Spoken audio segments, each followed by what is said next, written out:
ಇಲ್ಲ ಬ್ರದರೇ ಅಲ್ಲ, ಫ್ರೆಂಡೇ ಅಲ್ಲ. First of all brother ಹೆಂಗಾಗಕ್ಕಾಗುತ್ತೆ?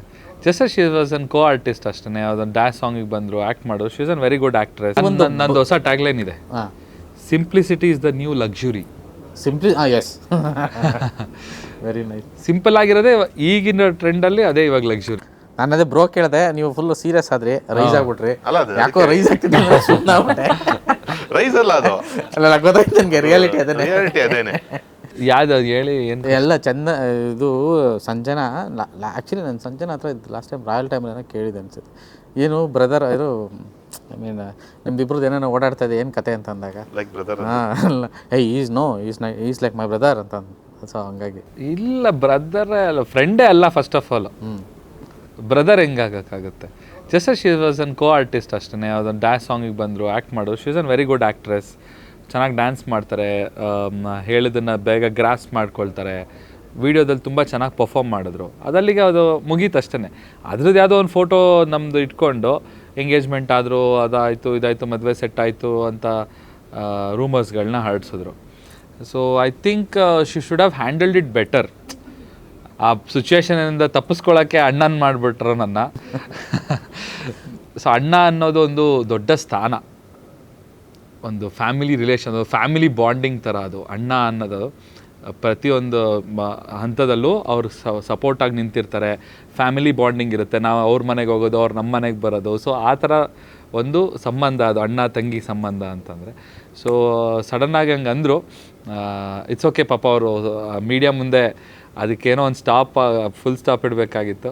So ಅದಕ್ಕೋಸ್ಕರ ಹಂಗೆ ಅಂದರು ಅಂತ ಅನಿಸುತ್ತೆ. ಇಟ್ಸ್ ಓಕೆ, ನೋ ಪ್ರಾಬ್ಲಮ್ ಅಷ್ಟೇ. ಆ್ಯಂಡ್ ಚಂದನ್, ಇತ್ತೀಚೆಗೆ ಅಂದರೆ ನಾನು ತುಂಬ ದಿನ ಆಯ್ತು ಮಾತಾಡಿ, ರೀಸೆಂಟ್ ಟೈಮ್ಸ್ ನಿಮ್ಮ ಮಾತು, ನಿಮ್ಮ ನಡೆ ಎಲ್ಲವೂ ಬೇರೆ ಅನ್ನಿಸ್ತಾ ಇದೆ ನನಗೆ. ಐ ಮೀನ್ ತುಂಬ ಮೆಚೂರ್ಡ್ ಅನಿಸ್ತಾ. ಅದೇ ನಾನು ಸುಮಾರು ಈ ತತ್ವ ಸಿದ್ಧಾಂತ ನಾವು ತುಂಬ ಏನೋ ನಡ್ಕೊಳ್ಳೋದಲ್ಲ, ಇದು ಮಾಡೋದಲ್ಲ. ಸಿಂಪ್ಲಿಸಿಟಿ ಇಸ್ ದ ಬೆಸ್ಟೆಸ್ಟ್, ಏನೋ ದಿ ಬೆಸ್ಟ್ ಫಿಲಾಸಫಿ ಅನ್ಸುತ್ತೆ. ಹೌದು ಹೌದು. ಈ ಒಂದು ನಂದು ಹೊಸ ಟ್ಯಾಗ್ಲೈನ್ ಇದೆ, simplicity is the new luxury. Yes very nice. Simple ಆಗಿರೋದೇ ಈಗಿನ ಟ್ರೆಂಡಲ್ಲಿ ಅದೇ ಇವಾಗ ಲಕ್ಸುರಿ. ತುಂಬ ಲಕ್ಸುರಿಯಾಗಿ ಏನಾದ್ರು ತೋರಿಸ್ಕೊಳ್ಳೋಕೆ ಹೋಯ್ತು ಅಂತಂದರೆ ಇವನೇನೇನೋ ಶೋ ಆಫ್ ಮಾಡ್ತಿದ್ದಾನೆ ಅಂತಾರೆ ಇವಾಗ, ರೈಟ್? ಈ ರೀಸೆಂಟ್ ಡೆವಲಪ್ಮೆಂಟ್ಸ್ ಅಥವಾ ರೀಸೆಂಟ್ ಈ ಚೇಂಜ್ ಓವರ್ಸ್ ಎಲ್ಲ ಫೇಸ್ ಮಾಡ್ಕೊಂಡು ಬರ್ತಿರೋಂಥ ಈ ಸೊಸೈಟಿ ನಡುವೆ ಹೆಂಗೆ ಫೀಲ್ ಆಗ್ತಿದೆ? ಲೈಕ್ ಯೂನಿವರ್ಸನ್ನ ನಂಬ್ತೀನಿ ಅಂತಂದರೆ, ಮತ್ತು ಇವತ್ತಿನ ಅದನ್ನು ನಾನು ಅದಕ್ಕೆ ಕೇಳ್ತೇನೆ, ಈ ಸೊಸೈಟಿ ಹೆಂಗೆ ಕಾಣಿಸ್ತಾ ಇದೆ ನಿಮಗೆ? ಮೊದಲು ಹೆಂಗೆ ಕಾಣಿಸ್ತಾ ಇತ್ತು? ಅಂದರೆ ಮೊದಲು ಥರ ಇಲ್ಲ ಇವಾಗ. ಫಸ್ಟ್ ಆಫ್ ಆಲು ಇವಾಗ ಅವಾಗ ಆ ಟೈಮ್ ನಾವು ಒಂದು 10 ವರ್ಷದಿಂದ ಇದ್ದಿದ್ದಕ್ಕೂ ಇವಾಗೂ ನೀವು ಕಂಪೇರೇ ಮಾಡೋಕ್ಕಾಗಲ್ಲ. ಇವಾಗಿರೋ ಸಿಚುವೇಶನ್ನೇ ಬೇರೆ, ಆಗಿರೋ ಸಿಚುವೇಶನ್ನೇ ಬೇರೆ. ಜನ ಮೂವ್ ಆನ್ ಆಗಿಬಿಟ್ಟಿದ್ದಾರೆ. So the believe in technology more than ಸುಮ್ಮನೆ ನಮ್ಮ ಅಪ್ಪ ನಮ್ಮ ತಾತ ಒಂದಿರೋ ಹೇಳ್ತಿದ್ದಿದ್ದ ಕತೆಗಳನ್ನ ಈಗ ಯಾರೂ ನಂಬಲ್ಲ. ಇವಾಗ ಅವ್ರದ್ದಾದಂಥ ಸಿದ್ಧಾಂತಗಳ ಮೇಲೆ ಅವ್ರು ಬದುಕ್ತಾ ಇದ್ದಾರೆ. ಇವಾಗಿರೋ ಜನ್ರೇಷನ್ ಅವ್ರಿಗೆ ಇಷ್ಟ ಇದ್ದರೆ ಮಾಡ್ತೀರಿ, ಇಲ್ಲ ಅಂದರೆ ಮಾಡಲ್ಲ. ಸೊ ನಾವಾದರೂ ಇಷ್ಟ ಇಲ್ಲ ಅಂದರೂ ಅಯ್ಯೋ ಅವ್ರೇನೋ ಅನ್ಕೊಂಬಿಡ್ತಾರೆ ಅಂತ ಅಂದ್ಬಿಟ್ಟು ನಾವು ಮಾಡ್ತೀವಿ. ಈಗಲೂ ಮಾಡ್ತೀವಿ ನಾವು, ಅಯ್ಯೋ ಅವರೇನೋ ಅನ್ಕೊಂಬಿಡ್ತಾರೆ, ಇವರೇನೋ ಬಟ್ ಈಗಿನ ಜನ್ರೇಷನ್ ಹಂಗಿಲ್ಲ. ಅವ್ರಿಗೆ ಇಲ್ಲ, ಇಷ್ಟ ಇಲ್ಲ, ನಾನು ಮಾಡಲ್ಲ ಅಷ್ಟೇ, ಏನು ಮಾಡ್ಕೊತೀವಿ, ಹಂಗಾಗ್ಬಿಟ್ಟಿದ್ದಾರೆ. ಸೊ ಕಾಲಕ್ರಮೇಣ ಪ್ರಪಂಚ ಬದಲಾಗ್ತಿದೆ. ನಾವು ಪ್ರಪಂಚದ ಜೊತೆಗೆ ನಾವು ಹೋಗಬೇಕು. ಇಲ್ಲ ನೀವು ಮುಂದೆ ಹೋಗಿ ನಾನು ಹಿಂಗೆ ಇರ್ತೀನಿ ಅಂದರೆ ನಿನ್ನ ಬಿಟ್ಬಿಟ್ಟು ಅವರೆಲ್ಲ ಮುಂದೆ ಹೋಗ್ಬಿಡ್ತಾರೆ ಅಷ್ಟೇ. ಅವ್ರು ಹೋಗಿರ್ತಾರೆ, ನೀನು ಅವ್ರನ್ನ ಹಿಡಿಯೋಕ್ಕೆ ಆಗಲ್ಲ ಆಮೇಲೆ ಮುಂದಕ್ಕೆ. ಸೊ ಹೆಂಗೆ ಜೀವನ ನಡ್ಕೊಂಡು ಹೋಗ್ತಿದೆ ಹಂಗೆ ನಡ್ಕೊಂಡು ಹೋಗಬೇಕು. ಆಮೇಲೆ ನಾನು ನಂಬಿರೋದು ಇಷ್ಟೇ, ನಮ್ಮ ಕೆಲಸ ನಾವು 100% ನಾವು ಎಫರ್ಟ್ ಹಾಕ್ಬಿಟ್ಟು ನಾವೇನು ಕೆಲಸ ಮಾಡ್ತೀವಿ ಅದು ಮಾತ್ರ ಜೀವನ ಕೊನೆವರೆಗೂ ನಾವಿಲ್ಲ ಅಂದರೂ ಅದು ಉಳ್ಕೊಳ್ಳುತ್ತೆ. ಸೊ ಅದಕ್ಕೆ ಮಾತ್ರ ಮೋಸ ಮಾಡೋಕ್ಕೆ ಹೋಗಲ್ಲ. ನಾವು ಮಾಡೋ ಕೆಲಸನ ತುಂಬ ನಿಯತ್ತಾಗಿ ಶ್ರದ್ಧೆಯಿಂದ ಮಾಡ್ತೀವಿ ಅಷ್ಟೇ. ಅದನ್ನು ಮಾತ್ರ ನಂಬಿದ್ದೀರಿ. ಇನ್ನು ಮಿಕ್ಕಿದ್ದು ಈ ಸೆಲೆಬ್ರಿಟಿ ಲೈಫು, ಪಬ್ಲಿಕ್ ಫಿಗರ್ ಅಂತಂದಮೇಲೆ ಕಾಂಟ್ರವರ್ಸಿಗಳು ಇಲ್ಲ ರೂಮರ್ಸ್ಗಳು, ಇದು ಪ್ಯಾಕೇಜ್. ಇದು ಸೆಲೆಬ್ರಿಟಿ ಲೈಫಲ್ಲಿ ಇದು ನಿಮ್ಮ ಜೊತೆಗೆ ಬರುವಂಥದ್ದು. ಇದನ್ನು ಬಿಟ್ಟು ನೀವು ಎಸ್ಕೇಪ್ ಆಗಿ ನೀವೆಲ್ಲೂ ಔತ್ಕೊಳ್ಳೋಕೆ ಸಾಧ್ಯನೇ ಇಲ್ಲ. ಅದ್ರ ಜೊತೆ ಬದುಕಬೇಕು. ಅದ್ರ ಜೊತೆ ಬದುಕಕ್ಕೆ ಬಂದರೆ ಮಾತ್ರ ನೀವು ಸೆಲೆಬ್ರಿಟಿಗಳಾಗ್ತೀರ, ಇಲ್ಲ ಅಂತಂದರೆ ಅಲ್ಲೇ ಹೋಗ್ಬಿಡ್ತೀರಾ ಅಷ್ಟೆ. ಈ ಸಖತ್ತಾಗಿತ್ತು ಈ ಮಾತು. ಅದ್ರ ಜೊತೆ ಬದುಕಕ್ಕೆ ಸಾಧ್ಯ ಇದ್ದರೆ ಮಾತ್ರ ನೀವು ಸೆಲೆಬ್ರಿಟಿಗಳಾಗ್ತೀರಾ, ಇಲ್ಲಾಂದರೆ ಅಷ್ಟೇ. ನಿಜ ನೀನು ತಾಕತ್ತಿದ್ರೆ ಮಾತ್ರ ನೀನು ಸೆಲೆಬ್ರಿಟಿ ಅಷ್ಟೇ. ಆಮೇಲೆ ಏನು ನಮ್ಮ ಇಂಡಸ್ಟ್ರಿಯಲ್ಲಿ ಒಬ್ಬರು ಒಂದು ಹೀರೋಯಿನ್ ಆಗ್ಬೋದು, ಒಂದು ಹುಡುಗಿ ಎಂಟ್ರಿ ಆದಾಗ ಇಲ್ಲ ಒಬ್ಬ ಹುಡುಗ ಎಂಟ್ರಿ ಆದಾಗ 1000 ಥರ ಬರುತ್ತೆ. ಅದನ್ನೆಲ್ಲ ಫೇಸ್ ಮಾಡೋ ಕೆಪಾಸಿಟಿ ಬೇಕು. ಮೈನು ಹೆಂಗೆ ಹ್ಯಾಂಡಲ್ ಮಾಡ್ತೀವಿ ಅನ್ನೋದು ವೆರಿ ಇಂಪಾರ್ಟೆಂಟ್ ಆಗುತ್ತೆ. ಪ್ರತಿ ಚಿಕ್ಕ ವಿಷಯನೂ ಹ್ಯಾಂಡಲ್ ಮಾಡಬೇಕು. ಆ ಹ್ಯಾಂಡಲ್ ಮಾಡೋದು ಗೊತ್ತಿದ್ದಾಗ ಮಾತ್ರ ಇಂಡಸ್ಟ್ರಿಯಲ್ಲಿ ನಿಮಗೆ ನೆಕ್ಸ್ಟು ಸ್ಟೆಪ್ಸ್ ಸಿಗ್ತಾ ಹೋಗುತ್ತೆ. ಅದು ಹ್ಯಾಂಡಲ್ ಮಾಡೋದು ಗೊತ್ತಿಲ್ಲ ಅಂದರೆ ಅಲ್ಲೇ ಎಡವಕ್ಕೆ ಸ್ಟಾರ್ಟ್ ಆಗ್ತದೆ. ಅಪೂರ್ವ ಈ ಥರದ್ದು ಫೇಸ್ ಮಾಡಿದ್ದೀರಾ ಅನ್ಸುತ್ತೆ? ಯಾವ ಥರ? ಅಂದರೆ controversy when it comes to ಅಂದರೆ ಒಂದು ಇಂಟ್ರೊಡಕ್ಷನ್ ಆದಾಗ, ಒಂದಷ್ಟು ಮುಖ ಪರಿಚಯ ಆದಾಗ, ಒಂದಷ್ಟು ಸಿನಿಮಾಗಳಾದಾಗ, ಅದಾದಮೇಲೆ ಒಂದಷ್ಟು ಗಾಸಿಪ್ಸ್ ಮಾತಾಡ್ತಾರೆ ಅಥವಾ ಬೇರೆ ಬೇರೆ ಚರ್ಚೆ ಮಾತಾಡ್ತಾರೆ, ಅಥವಾ ನೀವು ಆ ಥರದ್ದು ನಡ್ಕೊಂಡೇ ಇರಲ್ಲ, ಈ ಥರ ನಡ್ಕೋತಾರೆ ಅವರು ಅಂತ ಹಿಂದ್ಗಡೆ ಮಾತಾಡಿರ್ತಾರೆ, ಆ ಥರದ್ದೊಂದು ಹಬ್ಸಿರ್ತಾರೆ ಅಂಥ ಸಿಚುವೇಶನ್ಸು. ಅದನ್ನೆಲ್ಲ ಫೇಸ್ ಮಾಡಿದಾಗಲೇ ಸೆಲೆಬ್ರಿಟಿ ಅಂತ. ಇಲ್ಲ, ಟಚ್ ವುಡ್, ನನಗೆ ಆ ಥರದ್ದೇನು ಕಾಂಟ್ರವರ್ಸಿನಲ್ಲಿ ಇವತ್ತಿನವರೆಗೂ ನಾನು ಸಿಗಾಕೊಂಡಿಲ್ಲ, ಅದು ಆಗೋದು ಇಲ್ಲ, ನಾನು ಆ ಥರ ಮಾಡ್ಕೊಳ್ಳೋದು ಇಲ್ಲ. ಏಕೆಂದರೆ ಕಾಂಟ್ರವರ್ಸಿ ಮಾಡ್ಕೊಂಡ್ರೇ ನನ್ನ ಪ್ರಕಾರ ಪರ್ಸ್ನಲಿ ಆ ಥರ ಅಂತ ಏನಿಲ್ಲ. ಸೊ ನಾನಾಯಿತು, ನನ್ನ ಕೆಲಸ ಆಯಿತು ಅಂತ ಅಂದಮೇಲೆ ಯಾವ ಕಾಂಟ್ರವರ್ಸಿಗೂ ಹೋಗಲ್ಲ. ನಾನೆಲ್ಲೂ ಆಚೆ ಕಾಣಿಸ್ಕೊಳ್ಳಲ್ಲ. ಬೆಳಗ್ಗೆ ಬರ್ತೀನಿ, ಶೂಟಿಂಗ್ ಮಾಡ್ಕೋತೀನಿ, ಸಂಜೆ ಮನೆಗೆ ಹೋಗ್ತೀನಿ, ನಾನಾಯಿತು, ನನ್ನ ಫ್ಯಾಮಿಲಿ ಆಯಿತು, ಮುಗೀತು. ಅಲ್ಲೇನು ಮತ್ತೆ ಇನ್ನೊಂದು ಕಾಂಟ್ರವರ್ಸಿಯಲ್ಲಿ ಸಿಗಾಕೊಳ್ಳೋದು. ನಾನು ಕೇಳ್ತಾ ಇರೋದು ಕಾಂಟ್ರವರ್ಸಿ ಅಲ್ಲ. ಈಗ ಒಬ್ಬರು ಒಂದು ಫೇಸು ರೆಕಗ್ನೈಸ್ ಆದಮೇಲೆ, ಒಂದು ಹೆಸರು ಬಂದ ಮೇಲೆ, ಆ ಹೀರೋಯಿನ್ ಹಂಗಂತೆ, ಅವರು ತುಂಬ ಜಂಬ ಅಂತ, ಈ ಥರದ್ದು ಒಂದಷ್ಟು ಗಾಸಿಪ್ಗಳು, ಈ ಥರದ್ದು ಒಂದು ಮಾತು ಹೇಳ ಸರ್ ನಿಮಗೆ. ನಮ್ಮ ತಾತ ಹೇಳ್ತಾ ಇದ್ರು, ಹೆಣ್ಣಾಗಿ ಹುಟ್ಟಿದ್ಮೇಲೆ ಅವಳನ್ನ ನಿಂದನೆ ಮಾಡೋದು ಸಹಜ. ನಿನ್ಗೆ ಗೊತ್ತಿಲ್ದೇನೋ ಒಂದು ಹೆಣ್ಣಾಗಿ ಹುಟ್ಟಿದ್ಮೇಲೆ ಹುಡುಗಿರಿಗೆ ಆ ಥರ ಒಂದು ಮಾತು ಹೇಳ್ತಾರೆ. ಹೀರೋಯಿನ್ ಆಗಿ ಬಂದಮೇಲೆ ಅವಳು ಹಂಗಂತೆ, ಇವಳು ಹಿಂಗಂತೆ, ಅದಂತೆ ಇದಂತೆ ಮಾತಾಡ್ತಾರೆ ನಮ್ಮ ಬೆನ್ನ ಹಿಂದೆ. ಮುಂದೆ ಮಾತಾಡೋಕ್ಕೆ ಆಗೋದಿಲ್ಲ, ಬಟ್ ನಮ್ಮ ಹಿಂದೆ ಮಾತಾಡ್ತಾರೆ. ಸೊ ಮಾತಾಡೋರಿಗೆ ನಾವ್ಯಾಕೆ ಬೆಲೆ ಕೊಡಬೇಕಲ್ವಾ? ನಾನಿವಾಗ ಶೂಟಿಂಗ್ ಹೋಗಿಲ್ಲ, ನಾನು ಕೆಲಸ ಮಾಡಿಲ್ಲ ಅಂದರೆ, ನೀನು ಕೆಲಸ ಮಾಡ್ತಿದ್ದೀನಮ್ಮ, ನಾನು ನಿನ್ನ ಕೆಲಸ ಕೊಡ್ತೀನಿ ಅಂತ ಯಾರೂ ಬಂದು ಕೊಡೋದಿಲ್ಲ. ನಾವು ಕೆಲಸ ಮಾಡಬೇಕು, ನಾವು ತಿನ್ನಬೇಕು, ನಮ್ಮ ಮನೆ ನಾವು ನೋಡ್ಕೋಬೇಕು. ಹಂಗಂದ್ಮೇಲೆ ನಾವ್ಯಾಕೆ ಅವ್ರ ಬಗ್ಗೆ ತಲೆ ಕೆಡಿಸ್ಕೋಬೇಕಲ್ವಾ? ಜೀವನ ಮಾಡು, 2 ದಿನ ಇರ್ತೀವಿ, ಆರಾಮ್ಸೆ ಇರಬೇಕು, ಫ್ಯಾಮಿಲಿ ಜೊತೆ ಎಂಜಾಯ್ ಮಾಡಬೇಕು, ಇಷ್ಟೇ. ಮುಗಿದ್ರೆ ನೀನೆಲ್ಲಾದರೂ ಏನಾದರೂ ಆದರೆ ಯಾರೂ ಮಾತಾಡಲ್ಲ. 1 ದಿನ ಅಳ್ತಾರೆ, 2ನೇ ದಿನ ಯಾರು ತಲೆ ಕೆಡಿಸ್ಕೋತಾರೆ? ಅವ್ರ ಬಗ್ಗೆ, ಅವ್ರ ಫ್ಯಾಮಿಲಿ ಬಗ್ಗೆ ಮಾತ್ರ ತಲೆ ಕೆಡಿಸ್ಕೋತಾರೆ. ಇವತ್ತು ಯಾರದೋ ಮನೇಲಿ ಏನೋ ಆಗೋಯ್ತು ಅಂದರೆ ಸಾಕು, ಓ ಹೌದಾ, ಅವ್ರ ಮನೆ ಲಿಂಗ, ಓ ಇವ್ರ ಮನೆ ಲಿಂಗ ಅಂತ ಮಾತಾಡೋರು ಮಧ್ಯದಲ್ಲಿ ನಾವ್ಯಾಕೆ ತಲೆ ಕೆಡಿಸ್ಕೊಳ್ಳೋಣ? ಅವ್ರ ಮನೆ ದೋಸೆ ತೂತು, ನಮ್ಮ ಮನೆ ದೋಸೆ ತೂತೇ ಇರತ್ತೆ. ಅದಕ್ಕೆ TRP ಜಾಸ್ತಿ. ಬದುಕಬೇಕು, ಜೀವನನ ಖುಷಿಯಾಗಿ ಒಳ್ಳೆಯ ಜೀವನ ನಡೆಸಬೇಕು.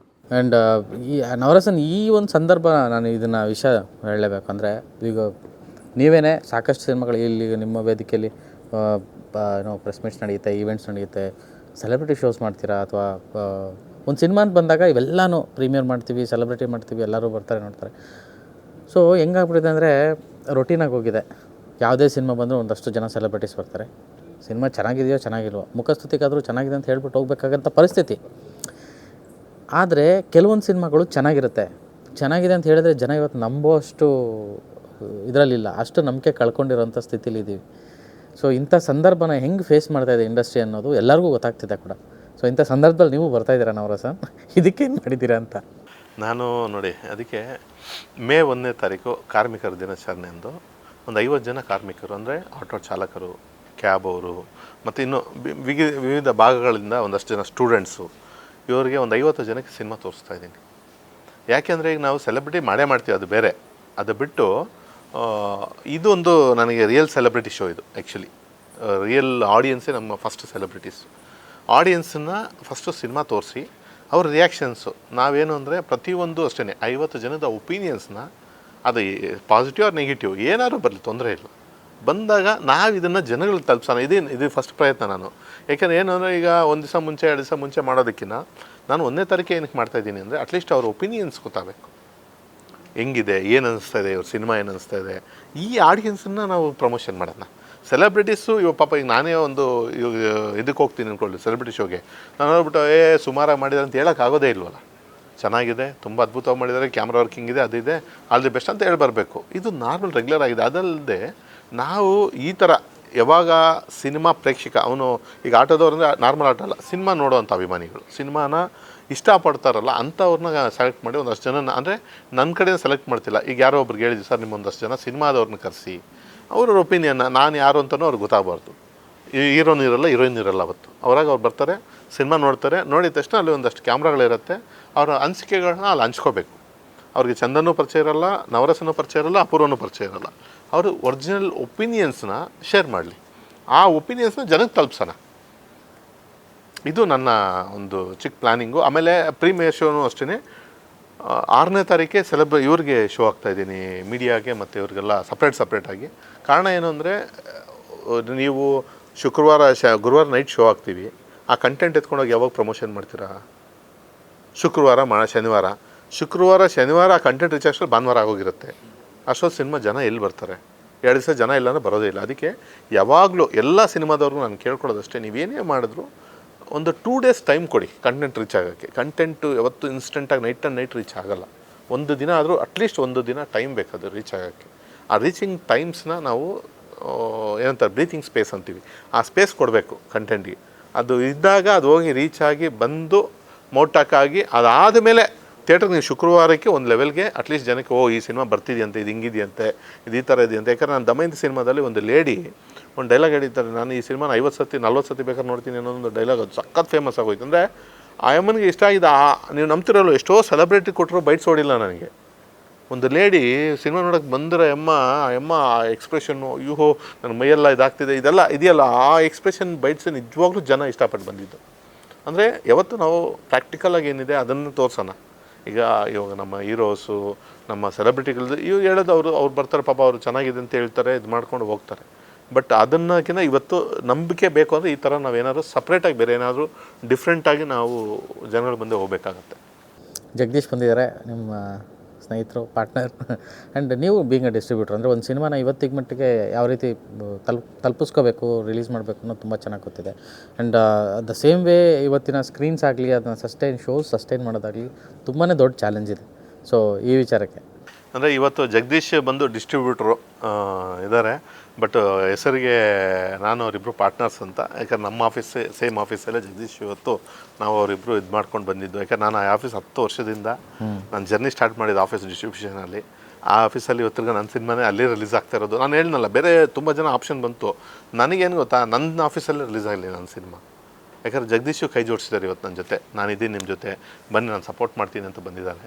ಯಾಕಂದರೆ ಈಗ ಅವನು ಜಗದೀಶ್ ರಿಲೀಸ್ ಮಾಡಿದರೆ ಅದು ನನ್ನ ಸಿನಿಮಾ ಅಂತ ಮಾಡ್ತಾನೆ, ನವರಸನ ಸಿನಿಮಾ ಅಂತ ಮಾಡಲ್ಲ. ಈಗ ನಾನು ಕೇಳೋದಿಲ್ಲ ನೋಡಿ, ಇವತ್ತು ಎಲ್ಲ ಕಡೆ ಅವ್ರಿಗೆ ಏನೇನು ಹೋಗಬೇಕು, ಏನೇನು ಮಾಡ್ಬೇಕು ಮಾಡಿಬಿಟ್ರು. ಮತ್ತು PVR ಆಗ್ಬೋದು, ಐನಾಕ್ಸ್ ಆಗ್ಬೋದು, ಪ್ರತಿಯೊಬ್ಬರದ್ದು ಅಷ್ಟೇ.